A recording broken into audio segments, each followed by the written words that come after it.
Viewers, तफसीर माह Ramzan daily दुआस विद सिस्टर तफसीर रिजवी में आप तमाम का इस्तकबाल है। आइए बढ़ते हैं हमारी आज की दुआ की तरफ।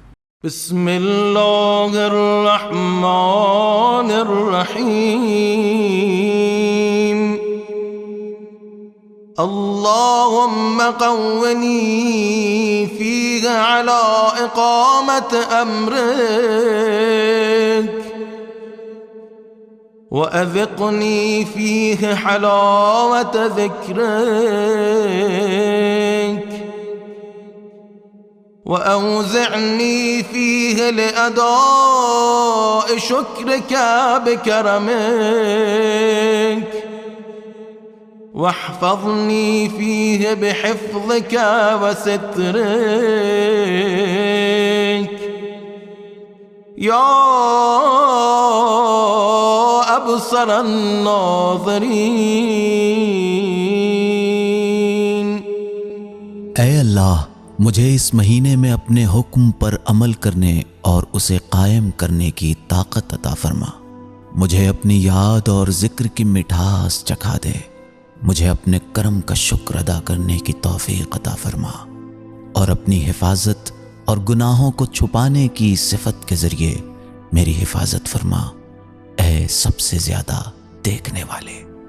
सिस्टर सलाम अलैकुम। अलैकुम सलाम व रहमतुल्लाहि व बरकातुहू। सिस्टर, एक बार फिर एक खूबसूरत दुआ, बहुत ही खूबसूरत जुमले हैं, इसके मानी क्या हैं? औज़ु बिल्लाहि मिनश शैतानिर रजीम, बिस्मिल्लाहिर रहमानिर रहीम व बिही नस्तईन व हुवा खैरुन नासिरुन व मुईन। इस दुआ का तर्जुमा इस तरह से बयान किया गया कि खुदाया हमें आज के दिन अपने अमल के कायम करने की तौफीक इनायत फरमा, अपने ज़िक्र की मिठास अता फरमा, अपने करम से अपने शुक्र करने की तौफीक अता फरमा और मेरी बुराइयां, मेरे जो गुनाह हैं उसकी पर्दापोशी फरमा, ए बेहतरीन नज़र करने वाले। इसमें सबसे पहली जो दुआ अल्लाह से मांगी गई है वो ये कि जो मैं अमल इस महीने में कर रहा हूँ मुझे उस पर कायम रखना, दवाम बख्शना। यानी ये ऐसा ना हो कि मैं जो रोज़ादार हूँ, मैं जो रोज़ा रख रहा हूँ वो डिसकंटिन्यू हो जाए। क्यों? इसमें सबसे पहली दुआ कायम रखने की क्यों मांगी जा रही है? क्योंकि इंसान जब हालत रोज़ा में होता है तो 11 महीने की जो उसकी रूटीन होती है वो चेंज हो रही होती है। एब्सोल्युटली। उस पर बाकी रहना एक मुश्किल काम है, जिसके लिए कुव्वत चाहिए, जिसके लिए कुव्वत, और कुव्वत भी किसकी? इरादे की। अगर इरादा आपने मजबूत कर लिया तो फिर आप उस पर बाकी रह पाएंगे। हाँ, अमीर अल मोमिनीन ने जो बाब खैबर को उखाड़ा था वो जिस्मानी ताकत की वजह से नहीं, इरादे की मजबूती की वजह से।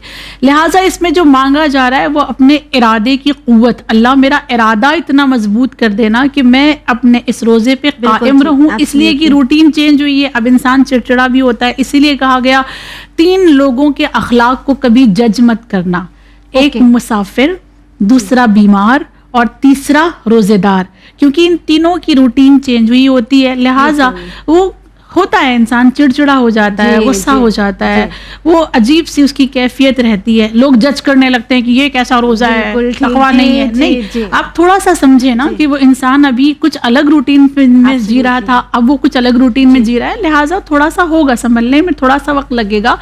और अल्लाह से यही दुआ की जा रही है कि खुदा अब तूने जो तब्दीली पैदा की है रोजे की हालत में, इसे बाकी रखना जी। और फिर क्या कहा जा रहा है खुदा से? खुदा अपनी जो जिक्र की मिठास है वो मुझ में बाकी रखना। वो मिठास जिक्र की कब आएगी? जिक्र इलाही में मिठास है ना, लेकिन किस तरह लाए हम उसे? वो मिठास कब आएगी? वो मिठास इंसान तभी पैदा कर सकता है जब जिक्र को आदतन ना पढ़े।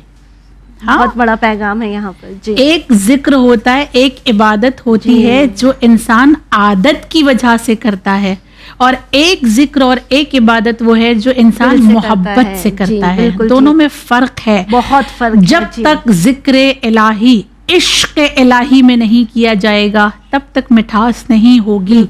अगर आदतन है तो वो सिर्फ जिक्र है, तकरार है, सिर्फ उसको तकरार कर रहे हैं, जैसे बच्चे स्कूल में पढ़ते हैं जी। सिर्फ वो एक तोते की तरह जो इंसान रट रहा है, बस वही।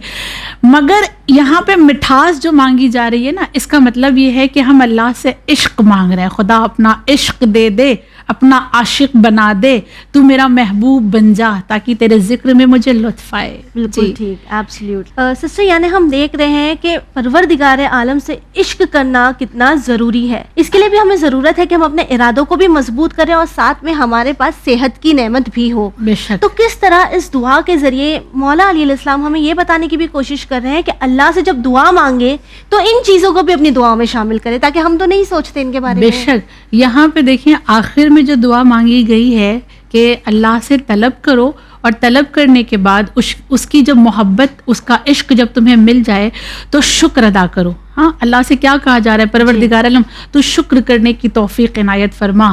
شکر کا مرحلہ بڑا مشکل ہوتا ہے. بار بار سنا ہوا ایک چھوٹا سا واقعہ ہم سب جانتے ہیں, بار بار سنا ہے, مشہور ہے کہ ایک انسان ایسا تھا جس کے پاس جوتیاں نہیں تھیں, اس کے جوتے ٹوٹ گئے تھے.